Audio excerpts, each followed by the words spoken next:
নমস্কাৰ, মই মজিদ। বন্ধুসকল, পলকতে চাওক আজি সন্ধিয়াৰ 7টা গুৰুত্বপূৰ্ণ খবৰ।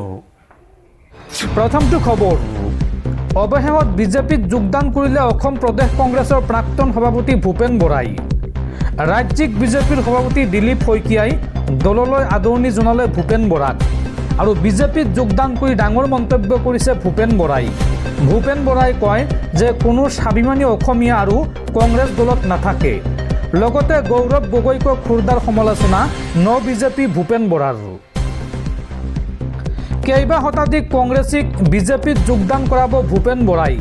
বিজেপিত যোগদান কৰি এই ডাঙৰ মন্তব্য কৰিছে ভূপেন বৰাই। ভূপেন বৰাই এই সন্দৰ্ভত কয় যে কংগ্ৰেছৰ চূড়ান্ত প্ৰাৰ্থীৰ তালিকা প্ৰকাশৰ পিছতে আৰম্ভ হ'ব খহনীয়া। কোনো স্বাভিমানী অসমীয়া আৰু নাথাকে কংগ্ৰেছ দলত। স্বাভিমানী অসমীয়াক ৰাজীৱ ভৱনৰ পৰা বাজপেয়ী ভৱনলৈ নিয়াত মই শৰাইঘাটৰ দলঙৰ দৰে হ'ম। মহাভাৰতৰ যুদ্ধৰ আগত কৰ্ণৰ যি অৱস্থা হৈছিল, সেই একে অৱস্থা হৈছে কংগ্ৰেছত থকা স্বাভিমানী অসমীয়াৰ। বাজপেয়ী ভৱনত ভূপেন বৰাৰ এই ডাঙৰ মন্তব্য। আৰু বিজেপিত যোগদান কৰিয়েই ৰাহুল গান্ধী আৰু গৌৰৱ গগৈক কটাক্ষ ভূপেন বৰাৰ। ভূপেন বৰাই এই সন্দৰ্ভত কয় যে গৌৰৱ গগৈৰ তলত কেতিয়াও কোনো নেতাই কাম কৰিব নোৱাৰে। মাজুলীৰ সত্ৰত পায়জামা পিন্ধি গৌৰৱ গগৈয়ে প্ৰৱেশ কৰিছিল। মই কেতিয়াও পায়জামা পিন্ধি মাজুলী সত্ৰত প্ৰৱেশ কৰা নাছিলোঁ। গৌৰৱ গগৈক পায়জামাৰ কথা সোধাত উত্তৰ শুনি মই হতবাক। তেতিয়াই মই বুজিছিলোঁ যে কংগ্ৰেছ দলত থাকিলে গৌৰৱ গগৈৰ ভৰিত ধৰিব লাগিব। কংগ্ৰেছত থাকি কোনোদিনে মই মনৰ কথা ক'বলৈ সুবিধা নাপালোঁ। বিজেপিয়ে প্ৰতিজন নেতাক মনৰ কথা ক'বলৈ সুবিধা দিয়ে আৰু মই সাহস পাইছোঁ। আৰু মুখ্যমন্ত্ৰী হিমন্ত বিশ্ব শৰ্মাক ভূয়সী প্ৰশংসা ন বিজেপি ভূপেন বৰাৰ। হিমন্ত বিশ্ব শৰ্মাক দেশৰ প্ৰভাৱশালী নেতা আখ্যা দিলে ভূপেন বৰাই। পৰৱৰ্তী খবৰ, ভগৱানে কৰিলে 2026ত পুনৰ অসমৰ মুখ্যমন্ত্ৰী হ'লেহে মই জুবিন ক্ষেত্ৰলৈ যাম। জুবিন ক্ষেত্ৰ ৰাজনৈতিক মঞ্চলৈ ৰূপান্তৰিত কৰিব নালাগে। কংগ্ৰেছ নেত্ৰী প্ৰিয়ংকা গান্ধী দলীয় কামত আহিহে জুবিন ক্ষেত্ৰলৈ গৈছিল। নিৰ্বাচন চলি থকালৈকে আমি জুবিন ক্ষেত্ৰলৈ নাযাওঁ।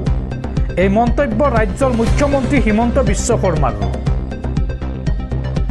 কংগ্ৰেছৰ কোনজন মানুহে জুবিনৰ জন্মদিনত তেজ দিছে? জুবিন ক্ষেত্ৰক ৰাজনৈতিক মঞ্চলৈ ৰূপান্তৰিত কৰিব নালাগে। এই মন্তব্য মুখ্যমন্ত্ৰী হিমন্ত বিশ্ব শৰ্মাৰ।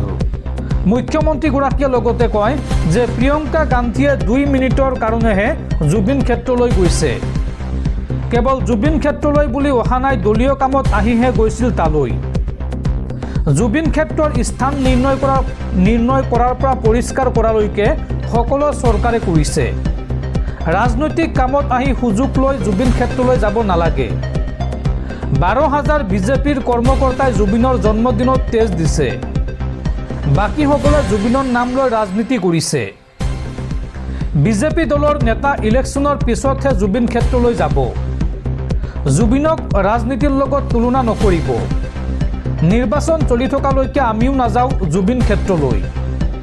যদি ভগৱানে কৰে তেন্তে মই 2026ত পুনৰ মুখ্যমন্ত্ৰী হৈ জুবিন ক্ষেত্ৰলৈ যাম। এই মন্তব্য মুখ্যমন্ত্ৰী হিমন্ত বিশ্ব শৰ্মাৰ। মুখ্যমন্ত্ৰীয়ে লগতে কয় যে কংগ্ৰেছে মুকলিকৈ জুবিন গাৰ্গক লৈ ৰাজনীতি কৰিছে। প্ৰিয়ংকা গান্ধীয়ে কৈছিল মই জুবিনৰ নাম শুনাই নাই। যদি নাম শুনাই নাই তেন্তে জুবিন ক্ষেত্ৰলৈ কিয় গৈছিল? অসমীয়া মানুহক আৱেগিক কৰি ভোট লোৱাৰ পৰম্পৰা বহু পুৰণি। 855 জন শ্বহীদৰ বাকৰিলৈ প্ৰিয়ংকা গান্ধী কিয় নগ'ল?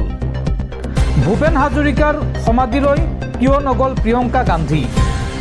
জুবিন ক্ষেত্ৰক লৈ পুনৰ এই ডাঙৰ মন্তব্য ৰাজ্যৰ মুখ্যমন্ত্ৰী হিমন্ত বিশ্ব শৰ্মাৰ।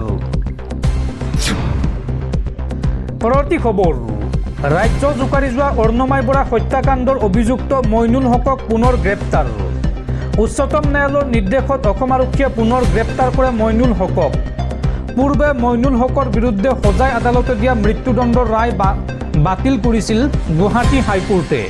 আৰু গুৱাহাটী হাইকোৰ্টৰ এই ৰায়ৰ বিৰুদ্ধে উচ্চতম ন্যায়ালয়ৰ দ্বাৰস্থ হৈছিল ৰাজ্য চৰকাৰ।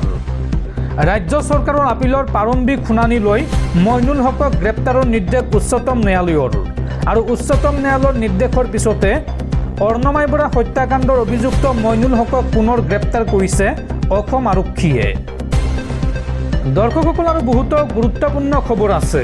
তাৰ আগতে আপোনাক জনাওঁ যে যদি আপুনি এতিয়ালৈকে এইটো ভিডিঅ'ত লাইক কৰা নাই তেন্তে এতিয়াই ভিডিঅ'টোত লাইক কৰি দিয়ক। আৰু এনেকুৱা ধৰণৰ ভিডিঅ'সমূহ নিতৌ চাবলৈ চেনেলটো ছাবস্ক্ৰাইব কৰি কাষত থকা বেল আইকনটো প্ৰেছ কৰি ৰাখক। পৰৱৰ্তী খবৰ, নিৰ্বাচনৰ সময়ত আয়াৰাম গয়াৰাম থাকেই।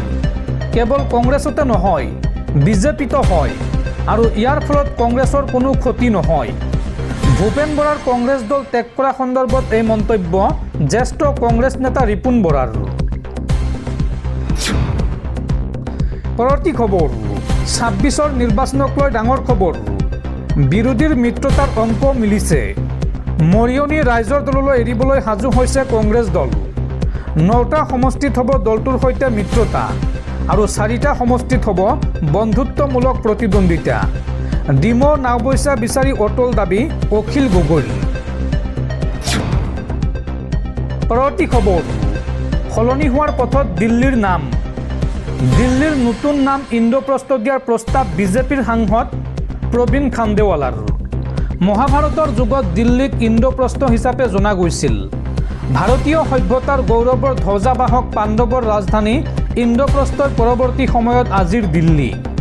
ভাৰতীয় সভ্যতাৰ এই চানেকিক বিশ্ব আৰু আজিৰ প্ৰজন্মৰ সৈতে পৰিচয় কৰি দিয়াৰ উদ্দেশ্যৰে নাম সলনিৰ এই প্ৰস্তাৱ বুলি বিজেপিৰ সাংসদগৰাকীয়ে কেন্দ্ৰীয় চৰকাৰক জনাইছে। পৰৱৰ্তী খবৰ, আফগানিস্তানত পাকিস্তানৰ ভয়ংকৰ এয়াৰ ষ্ট্ৰাইক। আফগানিস্তানৰ কেইবাটাও বিদ্ৰোহীৰ ঘাটিত আক্ৰমণ পাকিস্তানৰ। আফগানিস্তানৰ মাদ্ৰাছাতো পাকিস্তানী বায়ুসেনাৰ ভয়ংকৰ আক্ৰমণ, আৰু পাকিস্তানৰ এয়াৰ ষ্ট্ৰাইকত আফগানিস্তানত এই পৰ্যন্ত 17জনকৈ লোকৰ মৃত্যু হৈছে। আৰু এতিয়া যিকোনো মুহূৰ্তত আফগানিস্তানৰ ভয়ংকৰ আক্ৰমণ চলাব পাৰে পাকিস্তানৰ ওপৰত। পৰৱৰ্তী খবৰ, কংগ্ৰেছৰ নেতৃত্ব প্ৰিয়ংকা গান্ধীৰ হাতত অৰ্পণ কৰাৰ সময় এয়া। প্ৰিয়ংকা গান্ধী ভাৰতবৰ্ষৰ প্ৰধানমন্ত্ৰী পদৰ বাবে অতি উপযুক্ত। বুদ্ধিমান আৰু দক্ষতা দুয়োটা প্ৰিয়ংকা গান্ধীৰ আছে বুলি মই কেতিয়াবাৰে পৰাই কৈ আহিছোঁ। এই মন্তব্য আচাৰ্য প্ৰমোদ কৃষ্ণমৰ। আৰু এই আচাৰ্যগৰাকীৰ ঘোষণাত এতিয়া দেশৰ ৰাজনীতিত চাঞ্চল্য। পৰৱৰ্তী খবৰ, মুখ্যমন্ত্ৰীয়ে যদি জুবিন গাৰ্গৰ হত্যা হোৱা বুলি কৈছে তেন্তে হত্যাকাৰীৰ নাম ৰাজহুৱা কৰক। জুবিনৰ নামত ৰাজনীতি কৰিব নালাগে। বিজেপিৰ যিসকল নেতা মন্ত্ৰীয়ে ধেমালি কৰি আছে পৰিস্থিতি কিন্তু বিষম হ'ব। জুবিন গাৰ্গৰ ন্যায় প্ৰক্ৰিয়াৰ মাজতে এই ডাঙৰ মন্তব্য দুলু আহমেদৰ। মুখ্যমন্ত্ৰী হিমন্ত বিশ্ব শৰ্মাই যদি জানে জুবিনৰ হত্যাকাৰীক, তেন্তে মুখ্যমন্ত্ৰীয়ে ৰাজহুৱা কৰক জুবিনৰ হত্যাকাৰীৰ নাম। অন্ততঃ জুবিনৰ নামত কৰিব নালাগে কোনো ধৰণৰ ৰাজনীতি। জুবিনক লৈ যদি ৰাজনীতি কৰে তেন্তে অসমৰ ৰাইজ ক্ষোভিত হৈ আছে। তাৰ প্ৰত্যুত্তৰ এইবাৰৰ নিৰ্বাচনত দিব অসমৰ জনগণে। বিজেপিৰ যিসকল নেতা মন্ত্ৰীয়ে ধেমালি কৰি আছে পৰিস্থিতি কিন্তু বিষম হ'ব। ভোটৰ জৰিয়তে ক্ষোভ প্ৰকাশ কৰিব অসমৰ ৰাইজে। মুখ্যমন্ত্ৰীয়ে যদি জুবিনৰ হত্যা হোৱা বুলি কৈছে তেন্তে হত্যাকাৰীৰ নাম ৰাজহুৱা কৰক। জুবিন গাৰ্গৰ ন্যায় প্ৰক্ৰিয়াৰ মাজতে এই ডাঙৰ মন্তব্য দুলু আহমেদৰ।